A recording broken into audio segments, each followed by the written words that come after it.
va poursuivre, Bernard, avec Ubisoft, pour qui ça rigole aussi, plus 11,2% pour l'éditeur de jeux vidéo vendredi. Néanmoins, l'action Ubisoft perd du terrain depuis le début de l'année. Le titre est orienté à la baisse. Oui, donc effectivement, les 11% c'était pour Ubisoft et pour la compagnie des Alpes c'était 7%. Je corrige ce que j'ai dit juste avant. Effectivement, je vous remercie, Roseline. Et donc Ubisoft, effectivement, est en baisse depuis son point haut quand même de 61%. Donc c'est juste, effectivement, si on est un actionnaire depuis plusieurs mois, c'est lourd à porter. Et depuis maintenant plus de 12 indicateurs sont vendeurs. Il n'y a rien à faire sur ce titre, les choses sont claires. Et pourtant, on a eu quelques petites indications, et ces petites indications sont juste des indications spéculatives. En effet, on voit bien que c'est une valeur, donc les jeux vidéo, qui peut intéresser notamment les grosses valeurs américaines qui sont en recherche de relais de croissance et qui ont commencé à le considérer, on l'a vu avec les rachats de certains groupes de jeux vidéo, qui considèrent que les jeux vidéo sont certainement un des relais de croissance les plus puissants pour les années à venir.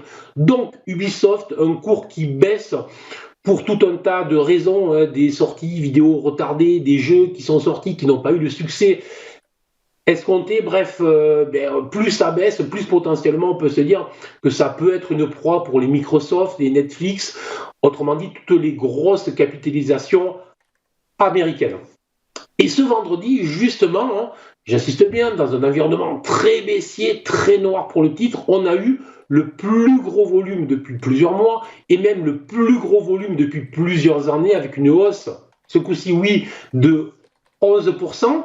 Et donc, on pourrait avoir là le signal d'un intérêt d'un groupe ou d'un intérêt de certains qui auraient, de certaines rumeurs. Voilà, pour être clair. Donc, c'est à surveiller, attention, peut-être qu'on est en train de lancer un mouvement de retournement sur ce titre.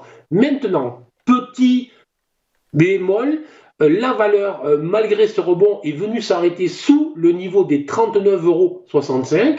Et ce niveau des 39,65 € correspondait à un ancien point bas, donc à un ancien support. Et vous le savez, car je l'explique souvent ici même, ancien support qui peut devenir résistance.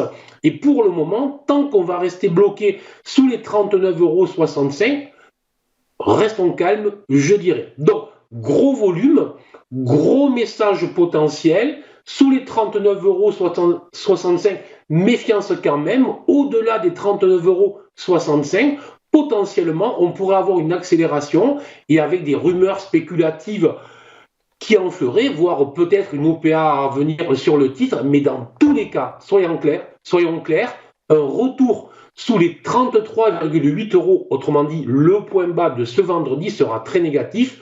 On ne joue pas, autrement dit, on ne peut pas se positionner à l'achat sur un titre qui est en chute libre depuis plusieurs mois sans avoir un stop très clair.